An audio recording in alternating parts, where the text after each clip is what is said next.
I'm Noah from American Muscle, and we're going to check out PowerStop's front big brake conversion kit with brake hoses and red calipers for the 2005 to 2014 Mustang Standard GT and V6. Now this is a complete kit that's perfect for someone who's looking to get some improved braking performance out of their Mustang. The stock brakes on most cars are just fine for daily cruising, but if you're enjoying some spirited driving, you've probably noticed that stock brakes just don't cut it. Now not only are they small, but the compound of the pads and rotors don't withstand heat well, and you've probably felt some rotor warpage or some kind of brake fade to some extent. Now PowerStop has a solution for you, being this big brake kit. It does come with 4-piston red calipers up front, as well as 355mm rotors, Z26 performance pads, and red brake hoses. Just to note up front, these calipers are pretty beefy, and you're gonna need at least a 19-inch wheel or larger to clear them. So we're looking at G3000 iron rotors with a silver zinc coating. Now these guys are strong and will stay looking great around the hub area where you'll normally see uncoated rotors rust and look awful. Now they're also cross-drilled and slotted to give them some serious venting. Then onto the calipers, these guys are powder-coated bright red to add a nice style point to your Mustang. This also means you don't have to deal with painting raw calipers, which is a huge bonus in my opinion. Now lastly, those brake pads are carbon ceramic, so dust is kept at a minimum. This kit does come with a 3-year, 36,000-mile warranty as well, so you're safe from any manufacturing defects. Then to top it all off, the brake lines that come with are braided stainless. This helps with overall pedal feel and keeps that brake fluid very well protected against the elements, not to mention they're red as well. This kit from PowerStop comes in around $750. Now in terms of bang for your buck, this kit is going to be hard to beat price-wise when you consider that new painted calipers are included, as well as upgraded rotors and pads. Now this is a bolt-on kit with everything included, so I'd say this is a fantastic investment to make for your Mustang, and you really will notice a difference in performance and appearance. Installing this kit on your Mustang can prove to be a little bit more involved than a regular brake job. This kit comes in right at 2 out of 3 wrenches of difficulty, and it should take you about 3 hours to complete the full install. Now, when you're replacing brake calipers, you're definitely going to need to bleed those new brake hoses afterwards as well. So when you're planning on doing that install, it's a good idea to get a friend who's available to give you a hand, because bleeding brakes is always easier with 2 people. Now speaking of install, let's head over to the shop and get these on our Mustang. The tools you'll need for this project are a 1/2-inch drive impact gun or a 1/2-inch drive ratchet, a 3/8 drive ratchet, a 10mm socket, a 15mm socket, a 13 and 15mm wrench, a 4mm Allen wrench, a hammer, and a trim removal tool. Hi everyone, today we're installing brakes on our Mustang, so let's get started with the uninstall of the stock system first. Once you've got your vehicle properly supported and your wheel and tire removed, first thing we're going to do is remove this nut right here for this bracket that holds the brake hose to the front strut. So we're going to use our 10mm socket to do that.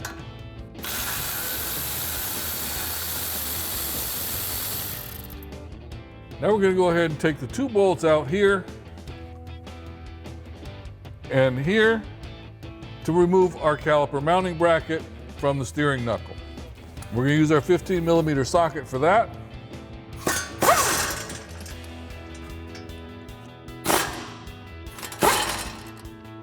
Now we can go ahead and just lift our caliper along with the mounting bracket off. And for right now, we're just going to hang this up here to get it out of the way. And we're not going to disconnect the hoses yet. We're going to wait till we actually get the new stuff installed, and then we'll remove that to prevent as much leakage of brake fluid as we can. So now that our caliper is out of the way, we can go ahead and pull our rotor off and get ready to install the new stuff.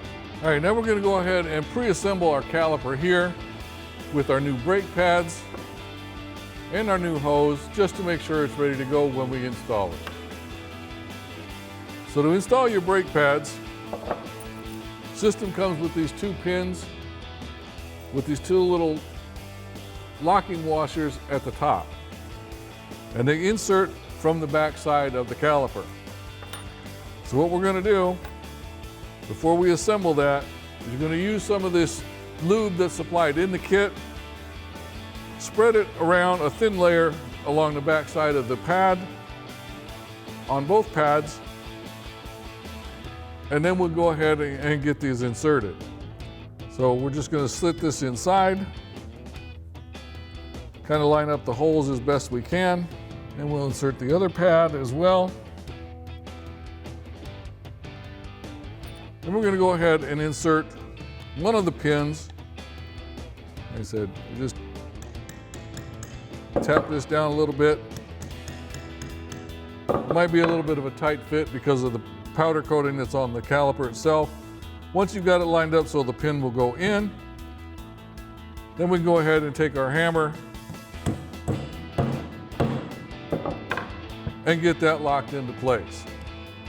Now, once you've got one pin installed, we're going to take this anti-rattle clip here, and you'll notice that there is an angle on one side.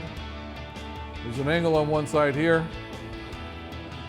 Those angles are going to be applied to the pad itself. Now we're going to flip one end underneath the pin that we just installed, press down on the other side while we install the other pin to make sure that it holds it in place. Now once we've got that rattle clip installed, we'll go ahead and use our hammer and get that locked into place as well. Now, once we've got our pads installed, now we'll go ahead and install our brake hose as well. So the kit also comes with a new brake hose bolt with 2 copper washers. So we're going to put 1 copper washer on the bolt, put the other side, put the bolt through the hose, and then put the copper washer on the other side as well. So now we've got both copper washers installed. Remove the shipping plug from the caliper and go ahead and screw our bolt into the lock. Now we're not going to worry about tightening it down just yet because we do have a little bit of adjustment once we get it into the car to make sure it's all lined up correctly. Next thing we're going to do, now this bracket here is what's going to hold the other end of the hose to the solid brake line that's in there. It also comes with this rubber clamp, and this, you have to be careful when you install this to make sure that it's oriented correctly on the hose.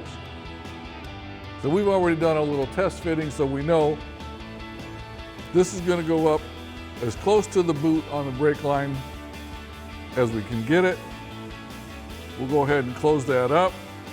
Now the bracket itself is going to attach to the inner fender well of the car. Here's where the bolt's going to go. There's a stop arm right here.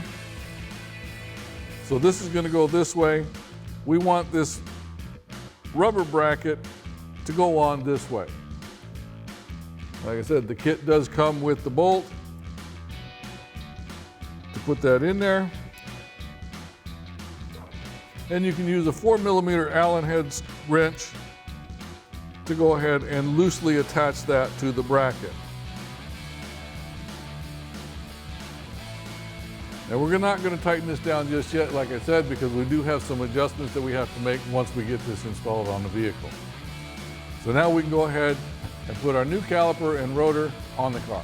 Now before you install your rotor, it's always a good idea to use some brake cleaner and a clean cloth to wipe down the front and back side of the rotors just to make sure that there's no manufacturing oils or anything like that that was on there from shipping. The other thing you want to do is make sure that you are putting the correct rotor on the correct side of the car. Now you see ours is labeled front driver side here, but you can also tell by looking around the edge, it'll have the specifications of the rotor, and it'll have an R or an L. L is for the driver's side, R is for the passenger side. So we go ahead and slide this on. Now we can install our caliper. All right, now we can slide our caliper with our brake pads installed onto our new rotor and get things lined up to the mounting bracket. And we'll be reusing the original bolts to hold this in place.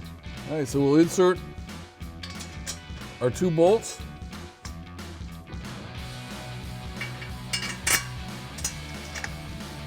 And we'll tighten those down with our 15mm socket.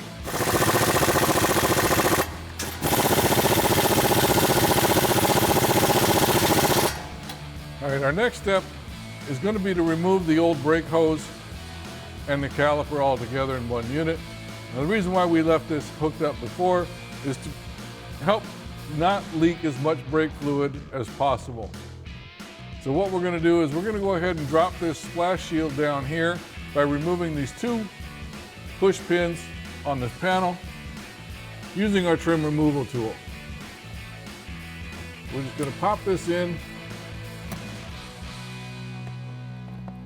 and pop out our push pin, and then do the same thing for the one on the back. Now that that's out of the way, what we're going to go ahead and do is use our 13mm flare nut wrench. Now if you don't have a flare nut wrench, you can use a regular 13mm wrench, but you do need to be careful not to round off the edges of this brake line fitting. Now we're not going to remove the whole fitting just yet, because like I said, we're trying to prevent as much fluid loss as possible.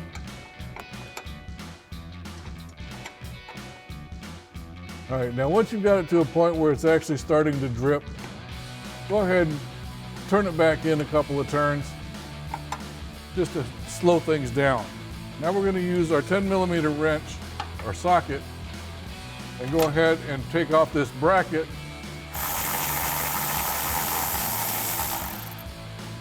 Now we're going to go ahead and finish removing the brake line from the bracket, and we're going to go ahead and connect it to our new hose. So we're going to wrap our hose around the back side.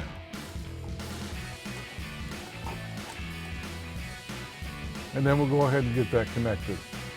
Now we can go ahead and remove the clips that hold the speed sensor line to the brake hose. Get that separated. There's 2 of them on here. Now once you've got that done, we can go ahead and lift our old caliper out of the way. All right, now we're going to go ahead and tighten up our brake line fitting to our hose fitting using our 13mm flare nut on the top and our 17 on the bottom.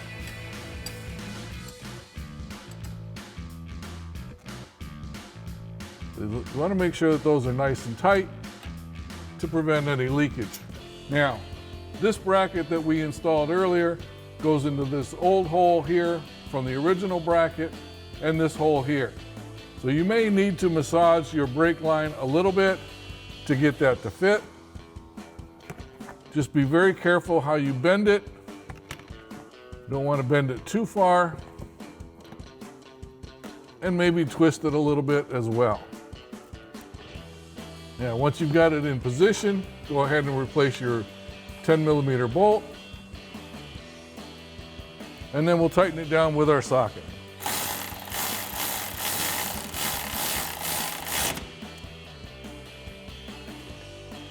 All right. Now we can go ahead and replace our splash shield. All right, so we'll go ahead and put in our front one. Looks like this new bracket is preventing the shield from going up, so you can trim that if you want to later on, and go ahead and put your push pin back in. All right, now we go ahead and tighten up our banjo bolt at the bottom using our 14mm flare nut wrench. Now that it's tight, we can go ahead and reattach the last bracket to our strut with our 10mm bolt. And we'll tighten that down with our 10mm socket. All right, now you can repeat that whole process for the other side as well. And remember, torque everything down to factory recommended specifications, and then when you're done installing it, then you'll have to bleed the system. So to bleed all the air out of the system, you're going to start with the wheel farthest away from the master cylinder, which in our case, since we're doing front wheels only, you'll start from the passenger side front, bleed that system, and then come back over to the driver's side. And that wraps up our review and install of the PowerStop front big brake conversion kit with brake hoses with the red calipers for the 05 to 14 Mustang Standard GT and V6. Thanks for watching, and remember, for all things Mustang, keep it right here at AmericanMuscle.com.